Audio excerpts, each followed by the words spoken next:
that I need right now, right now. Just kidding, and I can't. Magandang good day mga kapatid natin, and samahan niyo ako sa ating video for today. Today is a very special day mga kapatid because it is the 53rd anniversary of the Long Live Alpha Kappa Rho Fraternity International Humanitarian Year. So anyway, ready tayong mga flag kasi you know we will have a parade, the traditional parade. Now we represent the BF Country Homes mga kapatid, so ready natin. Meron din tayong mga banner, car wash natin yung mga auto, and then this is the car number 2 with our Sergeant at Arms Brad Christian Arroyo represent, yeah, the one for the officer na. So ready natin yung orange car niya kasi ito yung maging front line, so ito yung front line, so yung harap may banner, sa likod din yung may banner. Okay, so naka-ready na po yan mga kapatid. Then yan yung second car namin, yung orange po yung mauna, tapos yung mga backup lang ang motor natin na ready na din. And then after it, 1, 2, 3, let's go. Yeah, dumating na yung third car namin. And then hihintay namin yung fourth car namin kasi syempre it's gonna be a day with a parade mga kapatid. So here we go. Ito po yung nangyari sa Lapu-Lapu City Local Council represent. And at the meantime, ito po yung kaganapan sa Bohol.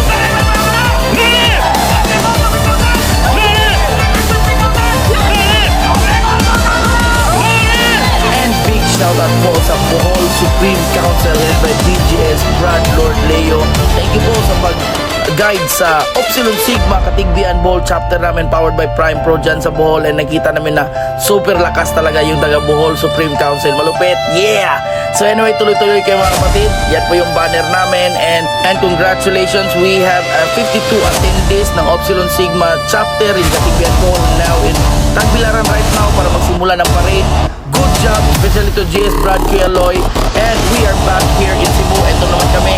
So ako yung nag-handle dito sa Bohol. Ako yung nag-organize dito. Ako yung nag-handle ng grupo natin dito sa Upsilon Sigma Chapter Lapu-Lapu City Local Council in line with Basketball nagkakaisa powered by Prime Pro. So yeah, nagsisimula na kaming mag-parade. Let's do this. Long live Alpha Kappa Rho. Yeah, yeah, yeah. So actually yung parade, nagsimula po kami dito sa may Sisilex. Makita mo ang haba and makita mo kung gano'ng kadami yung Alpha Kappa Rho members dito sa lugar na ito. So makita mo lahat. Ako mismo personally, napakasarap sa feeling na ang dami pala natin mga kapatid, di ba?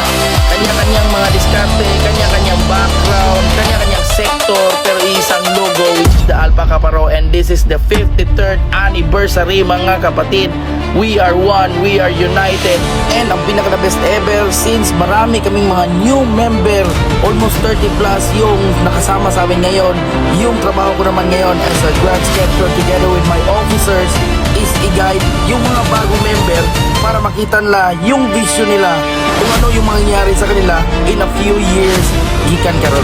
So eto, pinakita ko talaga sa kanila kung unsa ka one mind ng mga taga Alpha Kappa Rho. Ipakita ko sa ila jud kung unsa kadaghan ang mga professionals and unsa kadaghan ang chapter dire sa atong Alpha Kappa Rho, and makita na ko kasi ipakita na ko nila kasi klase ang mga member. So yan po yung positioning namin.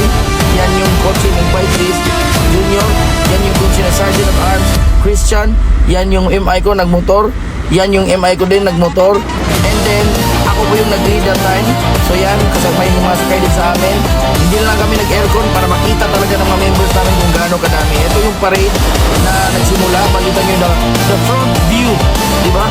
So kung bilangin mo ay hindi mo talagang magbibilang ganun kalakas yung Alpha Kappa Rho. Yeah, yeah! So kami, since nasa dulo kami, nakaposisyon kami, so medyo nag-traffic yan, bumaba po ako para makita talaga ng mga viewers natin kung ano yung big picture pag mangyayari yung traditional parade. So eto, dati mga motor lang kami, dati commute lang kami, pero dahil sa Prime Pro business natin, at least ngayon, nakita nyo naman mga kapatid, di ba? Kahit pa paano naka-coach na tayo mga kapatid. And then yan, and then sa mga nagtatanong po mga kapatid, ano ba yung Prime Pro? So yung Prime Pro mga kapatid, ito explain ko lang. Business po yan, pangalan po yung business namin. Grupo na po kami, hindi pa kami sumali sa Alpha Kappa Rho. And then yan po yung business na nag-support ng chapter namin. Kung ano yung mga meron ng chapter namin, kung bakit ang mabilis namin nag-rise sa chapter namin, kung bakit maraming nakarating sa chapter namin, it is because of this kind of business. So bakit nilalagyan namin ng Prime Pro? It's because marketing po yan mga kapatid. And may memorandum of agreement kami dyan. Part of our business na mag-market para siyempre mayroon kaming source of income. Pag mayroon kaming source of income, yan po yung nagbaba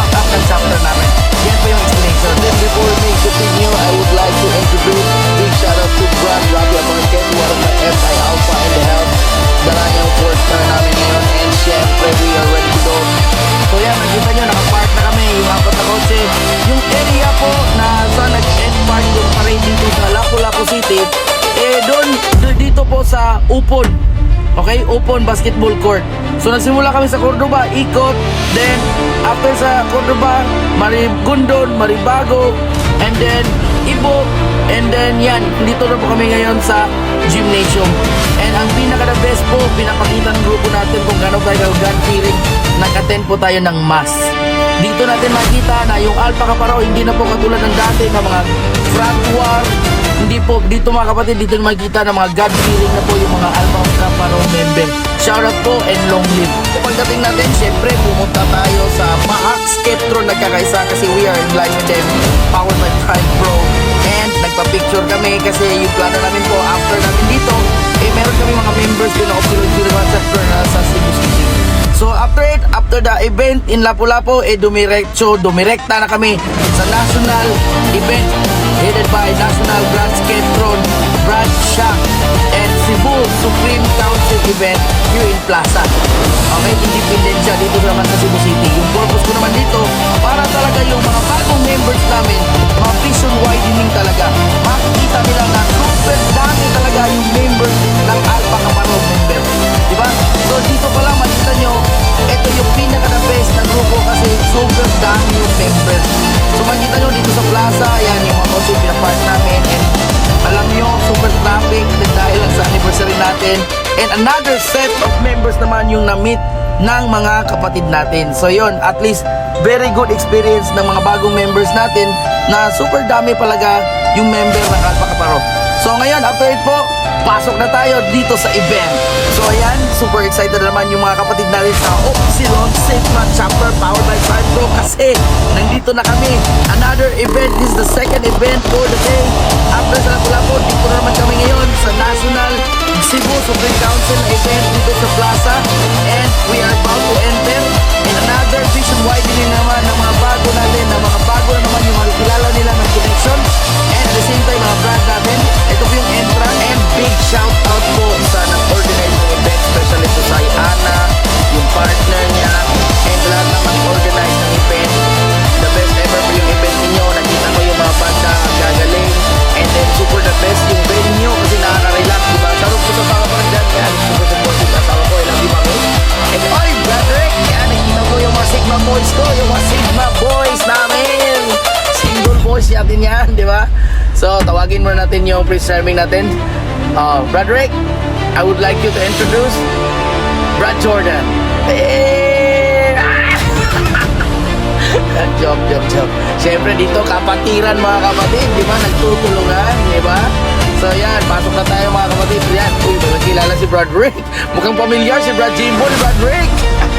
Yan po yung mga Sigma boys namin, di ba? From mga babae namin, may mga Sigma girls kami, Sigma boys. Yung mga singles ba under our chapter, di ba? So yan, kita muna tayo mga staff. And then 1, 2, 3, let's go! Yan, bandera natin, yung mga gayaway natin. So yan, ito po yung kaganapan. Then after it, direkta na naman kami sa third event, the MO2, di ba? Shoutout po sa mga nag-organize dito, the best, another vision widening ng grupo namin. And sa mga followers namin, thank you po sa pagsubaybay ng video natin. Mag-i-enjoy muna kami. Thank you, and to God be the